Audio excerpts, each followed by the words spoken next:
सवाल नंबर 1, शादी में 7 फेरे क्यों ले जाते हैं? सवाल नंबर 2, नौकरी करने के क्या नुकसान हैं? सवाल नंबर 3, शराब पीने से नशा क्यों चढ़ता है? सवाल नंबर 4, किन्नर एक रात के लिए शादी क्यों करते हैं? सवाल नंबर 5, खुद को सुधारने का तरीका क्या है? सवाल नंबर 6, वीर्य पीने के क्या फायदे हैं? आइए जानते हैं सवाल नंबर 1 के बारे में। शादी में 7 फेरे क्यों लिए जाते हैं?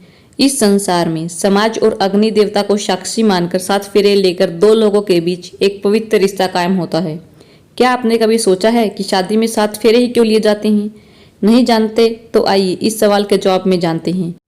शादी में वर वधू के 7 फेरे लेने की प्रक्रिया को सप्तपदी भी कहा जाता है। शादी के मंडप में 7 वचनों के साथ 7 फेरे पूरे किए जाते हैं। प्रत्येक फेरे का वचन बहुत महत्वपूर्ण होता है जो वर वधू को जीवन भर साथ निभाने का वादा करते हैं। आइए जानते हैं 7 फेरों का क्या मतलब होता है। पहला फेरा, खाने पीने की व्यवस्था के लिए। दूसरा फेरा, संयम और शक्ति संचय के लिए। तीसरा फेरा, धन की व्यवस्था के लिए। चौथा फेरा, आत्मिक सुख शांति के लिए। पांचवा फेरा, पशुधन संपदा के लिए। छठा फेरा, हर ऋतु में रहन सहन के लिए। और 7वें फेरे में वधू अपने वर के साथ जीवन के हर सुख दुख में सहयोग करने का अटूट वचन लेती है और बोलते, आज अग्नि देवता के सामने हम एक साथ 7 कदम रखते हैं। हम अपने गृहस्थ धर्म का उम्र भर पालन करते हुए एक दूसरे के प्रति हमेशा सच्चे रहेंगे और हमारा ये अटूट बंधन सदा बना रहेगा। 7 फेरों से शुरू हुआ हमारा ये प्यार समुद्र की तरह विशाल और गहरा हो। सवाल नंबर 2, नौकरी करने के क्या नुकसान हैं? दोस्तों, आज के ज़माने में बहुत लोग हैं जो नौकरी करना चाहते हैं जिससे कि वह अपना जीवन बना सकें। इस सवाल के जवाब में हम जानेंगे प्राइवेट नौकरी करने के सिर्फ नुकसान के बारे में। नंबर 1, आप जिंदगी अच्छे से काट सकते हो पर अमीर नहीं बन सकते। नंबर 2, अपना आत्मसम्मान तो भूल ही जाओ। नंबर 3, परिवार तो होगा पर समय नहीं होगा उनके साथ बिताने के लिए। नंबर 4, छुट्टी के लिए भीख सी मांगनी पड़ेगी। नंबर 5, दोस्तों से मिलना महीनों नहीं हो पाता। नंबर 6, जीने के लिए रविवार और शनिवार का इंतजार रहेगा। नंबर 7, 10 से 8 बजे तक आपका मालिक कोई और होगा। सैलरी EMI के बोझ तले दबी रहेगी। नंबर 9, आपकी तरक्की आपके हाथों में न होकर आपके बॉस के हाथों में होगी। नंबर 10, आपके बॉस को हमेशा लगेगा कि आप सबसे निकम्मे और कामचोर हो। नंबर 11, नौकरी में मन न लगा तो बोझ सी लगेगी, नौकरी भी और जिंदगी भी। नंबर 12, कैलेंडर देखोगे पर सिर्फ छुट्टियां देखने के लिए। नंबर 13, आप कभी भी नौकरी से निकाले जा सकते हैं। नंबर 14, पगार मिलने पर खुशी नहीं होगी बल्कि टेंशन होगी कि किस प्रकार खर्च चला जाए। आइए अगले सवाल के बारे में जानते हैं। सवाल नंबर 3, शराब पीने से नशा क्यों चढ़ता है? दरअसल शराब ऐसा क्या करती है कि इसे पीने के बाद नशा चढ़ जाता है? आइए इस सवाल के जवाब में जानते हैं। दोस्तों, आपको बता दें कि अल्कोहल के कारण शराब में नशा होता है। अल्कोहल एक रंगहीन तरल है जो अनाज, फल या कुछ सब्जियों में खमीर उठाकर तैयार किया जाता है। इस प्रक्रिया में जो रसायन पैदा होता है उसे एथेनॉल कहते हैं। जब कोई आदमी शराब पीता है तो अल्कोहल उसके पेट और आंतों से होते हुए खून में पहुंचता है। यह खून तेजी से शरीर के सभी हिस्सों से होता हुआ मस्तिष्क में पहुंचता है।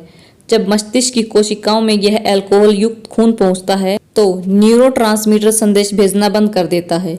आसान भाषा में कहें तो शरीर के विभिन्न हिस्सों में संदेश भेजने की प्रक्रिया धीमी पड़ जाती है जिससे शराब का सेवन करने वाले की जबान लड़खड़ाती है और ठीक से चल नहीं पाते। सवाल नंबर 4, किन्नर एक रात के लिए शादी क्यों करते हैं? दरअसल किन्नरों की शादी देखने के लिए आपको तमिलनाडु के एक गांव जिसका नाम कुंग गांव है, आपको यहां पर आना होगा। यहाँ पर हर साल तमिल नव वर्ष की पहली पूर्णिमा के दिन हजारों किन्नर विवाह करते हैं और यह त्योहार करीब 18 दिनों तक चलता है। इसमें 70वें दिन किन्नरों की शादी होती है और किन्नरों को पुरोहित मंगलसूत्र पहनाते हैं। विवाह के अगले दिन ही इरावन की मूर्ति को पूरे शहर में घुमाया जाता है और बाद में उसको तोड़ दिया जाता है। इसके साथ ही किन्नर को अपना सारा श्रृंगार उतारकर एक विधवा की तरह विलाप करने लगती है।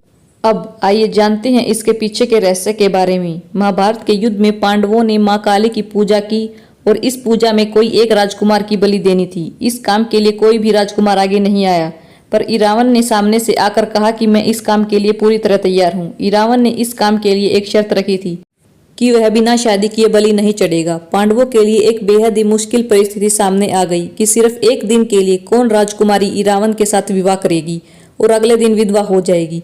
अब इस समस्या का समाधान भगवान श्री कृष्ण ने निकाला और खुद ही मोहिनी रूप धारण करके सामने आ गया। भगवान श्री कृष्ण ने मोहिनी रूप धारण करके इरावन से विवाह कर लिया और अगले दिन ही इरावन की बलि दी गई। बाद में श्री कृष्ण ने विधवा बनकर विलाप भी किया। इस घटना को याद करके अब सभी किन्नर इरावन को ही अपना भगवान मानते हैं और एक रात के लिए विवाह करते हैं। सवाल नंबर 5, खुद को सुधारने का तरीका क्या है?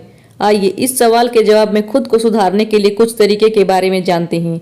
नंबर 1, हर दिन 5 नई चीजें सीखें। नंबर 2, सुबह जल्दी उठें। नंबर 3, शरीर को फिट रखें। नंबर 4, साफ सुथरे कपड़े पहनें। नंबर 5, कम बोले, जहाँ पर बहुत ज्यादा जरूरी हो वहीं बोले। नंबर 6, किताबें पढ़ना शुरू कर दें।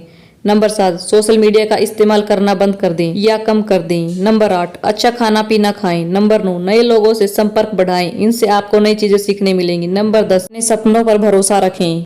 वीर्य पीने के क्या फायदे हैं? सबसे पहला फायदा होता है कि महिलाओं को डिप्रेशन की शिकायत से दूर रखता है। जो महिला ओरल सेक्स करती हैं उनमें ऐसा पाया गया है कि वीर्य महिलाओं को डिप्रेशन की शिकायत से दूर रखता है। नंबर 2, एक्सपर्ट डॉक्टर्स का मानना है कि जो महिला ओरल सेक्स करती है उसमें डिप्रेशन की संभावना काफी कम हो जाती है।